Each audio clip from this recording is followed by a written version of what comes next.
Ainda no mês de setembro, vamos falar sobre Setembro Amarelo, vamos falar a respeito da depressão daquelas pessoas que vivem por um período cuidando de seus idosos e aí, numa perda familiar, essas pessoas ficam sem saber o que fazer profissionalmente. Esse é o assunto de hoje no Café. Fica por aí. Café Corporativo, um oferecimento Cuidare.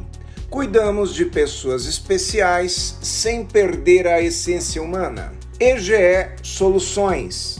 A realização dos nossos clientes é o que nos move.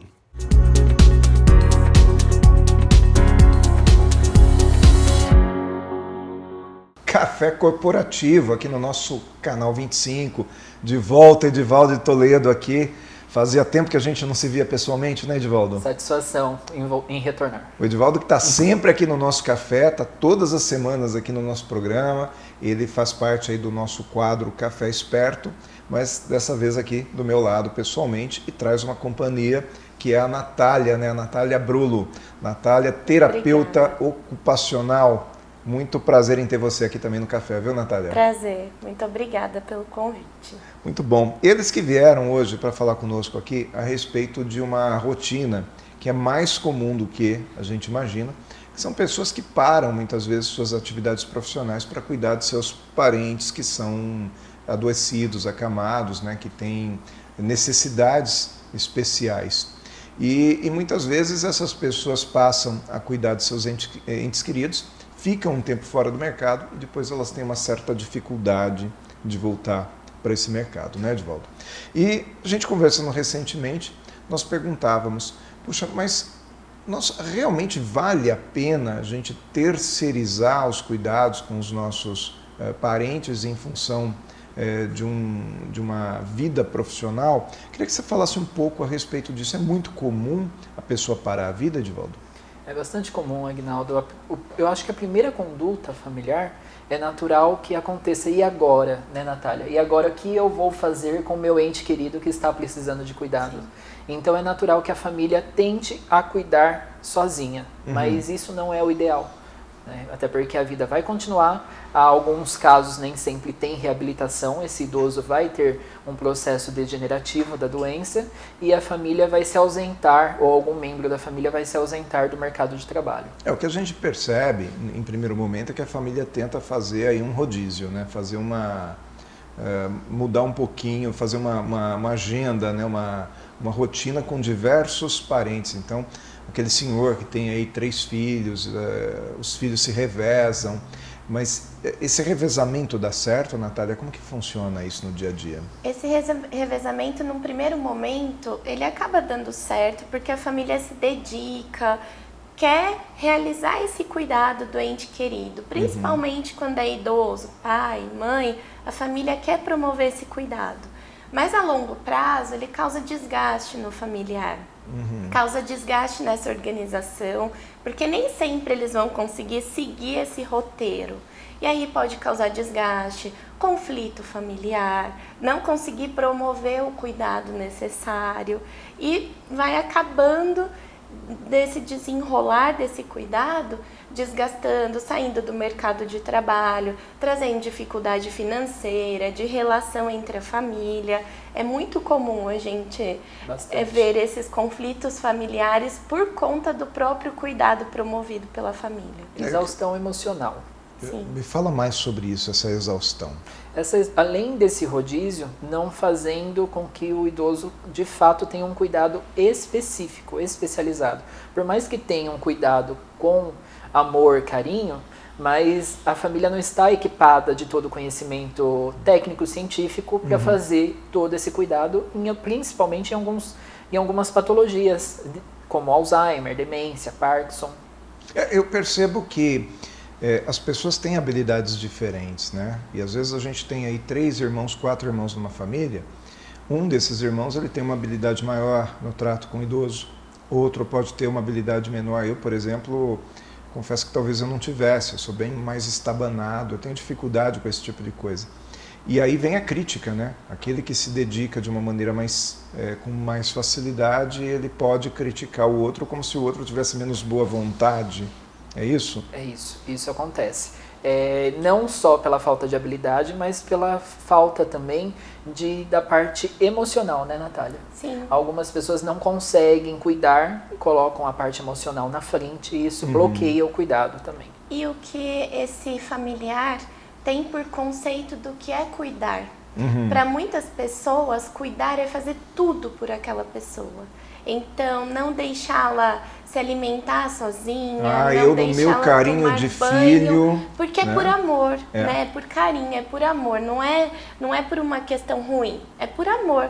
Mas quando você dá a comida na boca e ele tem condição de comer sozinho, quando você o veste, ele tem condição de se vestir sozinho, você está retirando autonomia e funções cerebrais que são importantíssimas para manter a autonomia, a qualidade de vida e a independência desse idoso. Tanto por carinho, quanto por correria na rotina, acontece dos familiares executar mais do que aquele idoso necessita. E é por isso, inclusive, esse talvez seja um dos motivos que o idoso se torna um tanto que mais agressivo. Sim. Porque nós, quando criança, às vezes a gente é agressivo, né? Porque a mãe quer fazer tudo pra gente, a gente fala, não, peraí, isso eu sei fazer, né? E ela fica brava, porque ela quer fazer, que é uma questão do carinho. Isso vale lá pra idade, pra terceira, quarta idade também. Vale a agressividade, a depressão, o idoso se sente mais depressivo, porque onde está a minha funcionalidade? Né? Eu sou útil para o quê? Se eu não consigo colocar agora um garfo na minha boca, se eu não consigo vestir a minha camisa. Então esse sentimento de inutilidade, de prostração, ele vai caminhando com o aumento da dependência. Quando você vê, né, Edivaldo, um idoso em 2 meses, ele nem era tão dependente, ele nem precisava de tanta dependência.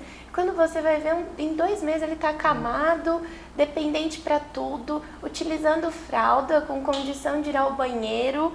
Quando você vai ver, foi toda essa rotina desgastada, sem o conhecimento dos profissionais específicos, que trouxe essa tamanha dependência.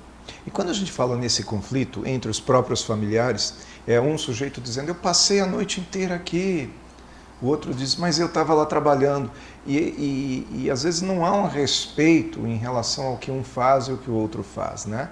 A gente percebe que a pessoa larga a carreira profissional e aí ela se dedica exclusivamente aos cuidados daquele idoso.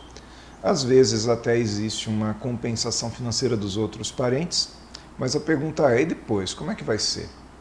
E quando aquele idoso vem a falecer e o sujeito tem que voltar para o mercado de trabalho, como que é essa volta? Com certeza, infelizmente, ele vai se deparar com a depressão, né? E com certeza ele vai se deparar com uma frustração, tanto pessoal, porque ele investiu todo esse tempo num processo que, infelizmente, ele não tem um controle da doença, e também pela questão dele ter se excluído na questão profissional. Então ele vai se deparar, infelizmente, com depressão, e muitas vezes esses familiares que auxiliavam com o rateio nem sempre vão poder arcar com o custo deste familiar que cuidou todo esse tempo daquele idoso. Porque existe uma situação que, assim, até hoje eu tenho uma atividade. Se aquele idoso de quem eu cuido por anos da minha vida, eu passei a existir para cuidar dele, e ele vem a falecer como se eu tivesse desempregado, é essa a sensação? É a sensação de estar desempregado e desamparado também, né? Aquela rotina é esvaziada do dia para a noite, né? O idoso falece, aquela rotina agitada de cuidado de alguém, ela é esvaziada. E a pessoa, o cuidador familiar, ele acaba se sentindo esvaziado.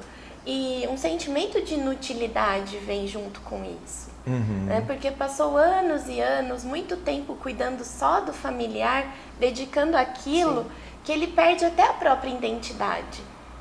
Ele chega a um ponto que ele já não sabe mais qual é a profissão dele, né? Profissão e qual é a minha identidade dentro da minha carreira, dentro da minha família até. Muito bom. Natália, Edivaldo, a gente vai fazer um intervalinho agora, só que dessa vez nós não vamos chamar o Café Esperto, porque o Café Esperto já está aqui. Nós vamos ver o comercial da IGE agora nesse primeiro intervalo, e daqui a pouco nós voltamos aqui com o Edivaldo e com a Natália, falando um pouco mais a respeito de carreira daquelas pessoas que passam um tempo cuidando de seus idosos. Até daqui a pouco.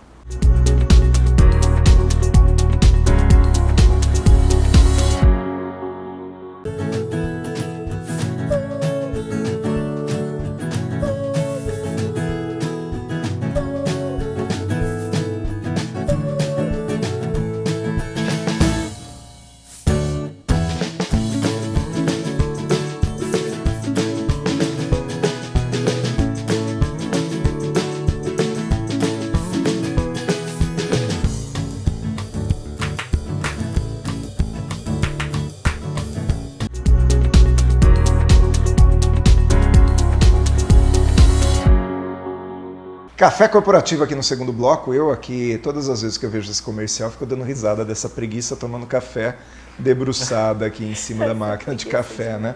Mas vamos lá, vamos falar a respeito então agora das soluções, porque nós estávamos falando muito sobre os problemas, sobre todas as dores de uma família que tem aí uma pessoa que necessita de cuidados. Agora vamos falar um pouco sobre as soluções. Por que o cuidador, Edivaldo, é uma solução para esse caso, para um caso de uma família como essa que a gente acabou de citar aqui?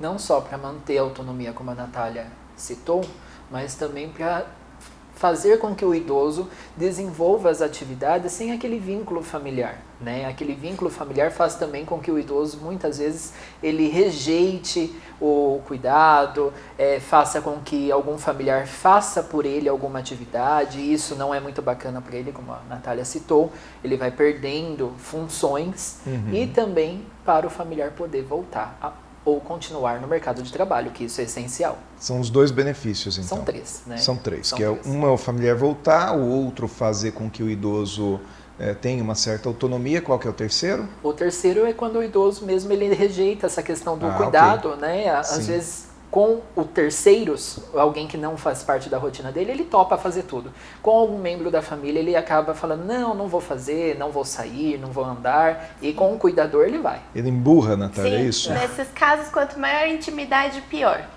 Né? Quanto maior a intimidade, mais o idoso emburra para fazer as atividades. É muito comum nós, profissionais, chegarmos, propormos uma atividade para aquele idoso, o idoso faz e a família fica assustada. Nossa, mas ele não faz isso. Ou não come isso. Faz, nós estamos vendo que ele faz. Mas é muito comum esse comportamento, que vem desse cuidado excessivo da família também. O idoso acaba emburrando mesmo para algumas atividades. Agora, vamos entrar nessa questão então do mercado de trabalho, né? Porque a gente está aqui no Café Corporativo, eu não poderia deixar de trazer esse lado profissional, né? E eu percebo que as pessoas realmente elas ficam perdidas quando elas voltam de uma rotina como essa, né? Passou às vezes 5 anos cuidando de uma pessoa e aí ela fica parada no mercado, tenta voltar e aí, como você disse, ela se deprime e a gente está no momento que é setembro agora, Setembro Amarelo, falando muito a respeito desse combate à depressão, né?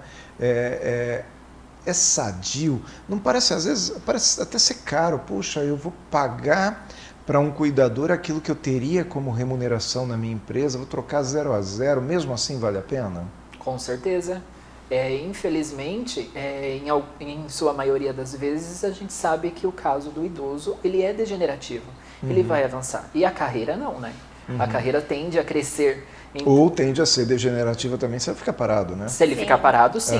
Né? Mas a carreira profissional deste familiar, não. Tende a se ascender conforme as atualizações, até mesmo enquanto ele está no mercado de trabalho.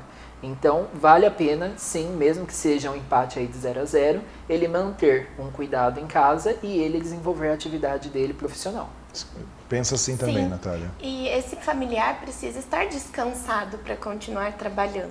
Né? Não dá para trabalhar em casa a noite toda, ficar acordado e no outro dia render na empresa. Possível, né? Até porque a maioria dos idosos com doenças degenerativas, eles não dormem muito bem à noite, eles são agitadiços. Então esse familiar, ele precisa terceirizar esse cuidado. Com esse sossego de terceirizar o cuidado, ele pode descansar para deslanchar a carreira dele. Inclusive para manter as contas do dia a dia e os melhores cuidados possíveis para o familiar. Agora, como lidar com aquele sentimento de culpa? Porque, infelizmente, a gente vive num mundo em que as pessoas estão o tempo inteiro preocupadas com aquilo que o outro está falando, não é? E aí vem aquela historinha de um parente próximo, de um primo, falando assim, nossa, o Edivaldo não cuida do pai dele, quem cuida é um cuidador. Como lidar com essa questão que também é sensível, né, Natália? Muito.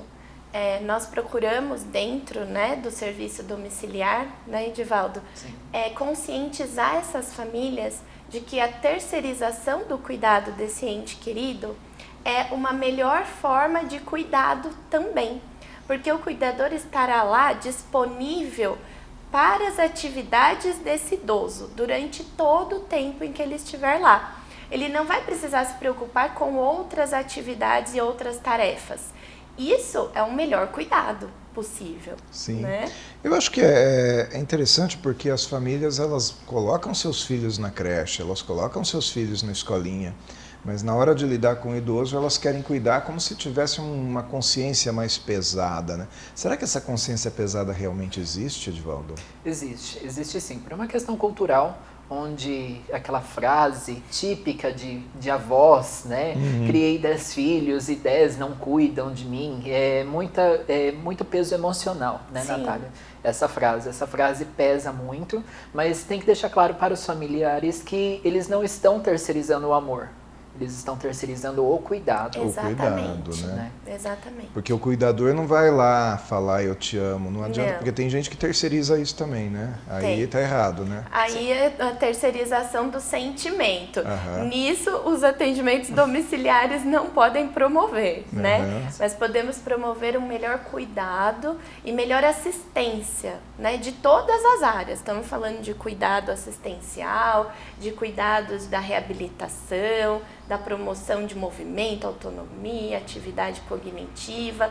Tudo isso um cuidador preparado pode promover de uma forma muito maior do que um familiar que estará cansado e preocupado com o futuro da renda, da carreira. Uhum. Agora me fala sobre a importância da família estar presente ao lado do idoso, mesmo quando ele tem um cuidador. Qual é a importância disso? Total. Além do engajamento para que o idoso aceite todo esse cuidado que a empresa vai prestar, ou o profissional vai prestar, também tem a questão do carinho.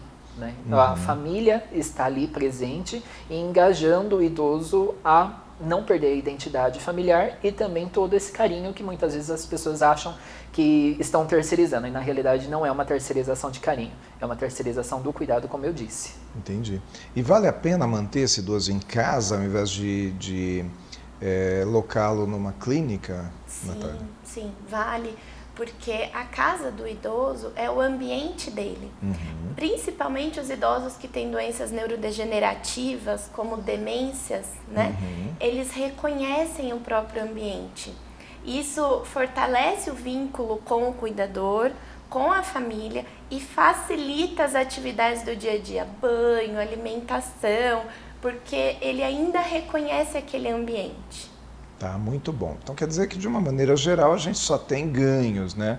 Existe algum tipo de perda em trazer o cuidador? Algum cuidado que a gente tem? Não vamos dizer perda. Existe algum tipo de cuidado que a gente tem que ter ao trazer o cuidador para dentro de casa?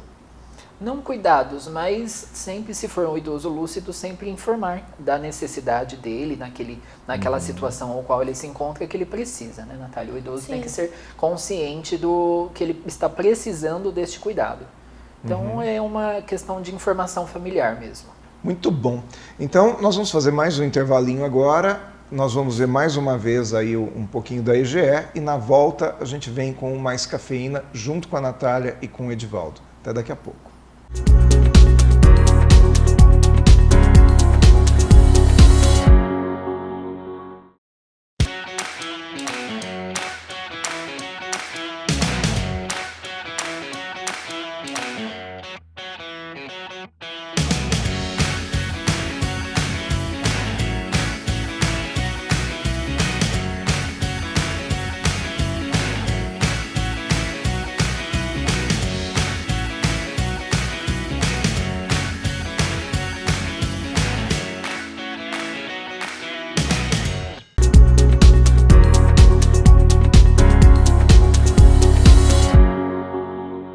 Mais cafeína aqui no nosso Café Corporativo de hoje com a Natália Brolo e com o Edivaldo de Toledo, falando a respeito daquelas pessoas que são nossos entes queridos, mas que talvez tenham agora alguma dependência, alguma dificuldade de se lidarem com a sua vida sozinhos, né?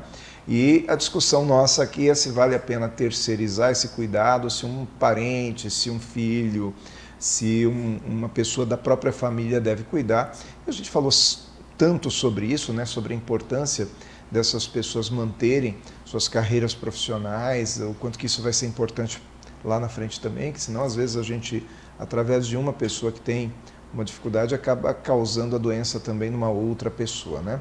Mas me conta um pouco, o que o terapeuta faz nesse dia a dia? O terapeuta, ele fica, o cuidador, ele fica às vezes 24 horas ali, ele tem um revezamento, 3 pessoas cuidando. E como que ele dá atividade para esse idoso, Natália? Eu sei que é a sua área, porque você é terapeuta ocupacional. Sim. Que tipo de ocupação se dá? A terapia ocupacional, dentro do atendimento domiciliar, que nós fazemos em conjunto com os cuidadores, com enfermeiros, nós estudamos cada demanda. Então, cada idoso tem um plano terapêutico, tem um plano de cuidado. E o cuidador é o maior parceiro desse plano. Né? O objetivo da terapia ocupacional no atendimento domiciliar ao idoso que precisa de cuidados é promover e manter a maior capacidade funcional, que é isso, autonomia, independência em alguma atividade. Ele não consegue mais pegar a comida no prato, mas ele ainda leva a colher até a boca. Isso é uma promoção de autonomia e independência. E o cuidador é o meu maior parceiro nesse processo. Então, é estudado cada caso de cada idoso e quais atividades na rotina dele vão promover e manter essa autonomia. Aí entramos com atividades motoras, cognitivas, de rotina. Um idoso muito acamado, que não tem condição de fazer essas rotinas de atividade, como que vai ser o posicionamento, alongamentos para a prevenção de deformidade, úlcera por pressão, que é nosso terror, né, dentro do atendimento domiciliar. Tudo isso, o cuidador vai ser a ponta do cuidado. Eu sou a orientadora do cuidado, ordenadora dele, e o cuidador vai executar durante toda aquela semana. Muito bom. É importante a gente ter assim, um convívio social desse idoso. A terapia ocupacional também promove isso, por exemplo, idosos que são colocados para conversar, leitura. O Edivaldo falou recentemente a respeito disso, né, Edivaldo? Num dos nossos cafés perto. Aí você falou sobre a importância de leitura. Imaginação, que tem total função na parte cognitiva. Quer dizer, se ele não consegue mais ler, eu posso ler para ele? Claro. Sim. E o cuidador pode fazer isso? Sim. Que é uma fórmula de estímulo cognitivo. Você está estimulando ainda as imagens cerebrais, está estimulando a memória. É importante ler algo que seja significativo para aquele idoso, né? Que tenha feito parte da vivência dele. Sempre que a atividade fez parte da vivência desse idoso, tem maior estímulo neuronal e maior significado para ele. Eu acredito que no programa de hoje a gente trouxe um assunto que é um serviço público, sabe? Independente, óbvio, a gente traz aqui o Edivaldo, ele fala sempre da Cuidar e existe, né, um objetivo da gente divulgar isso comercialmente, mas acima de tudo é um serviço público, é uma utilidade pública. As pessoas talvez elas não tenham noção do peso das decisões que elas tomam no seu dia a dia e quanto que essas decisões podem fazer diferença na vida de uma família a longo prazo, né, Edivaldo? Sim. Eu agradeço vocês de poderem estar aqui e prestar esse serviço aqui para o nosso público, para mim e para todo o Café Corporativo. Eu que agradeço, Aguinaldo. Eu também agradeço muito o convite. Nós voltamos aqui na próxima semana, mas enquanto isso você esteja conosco nas nossas exibições diárias aqui na TV, mas também no nosso YouTube, que é YouTube/Café Corporativo. Até a próxima semana.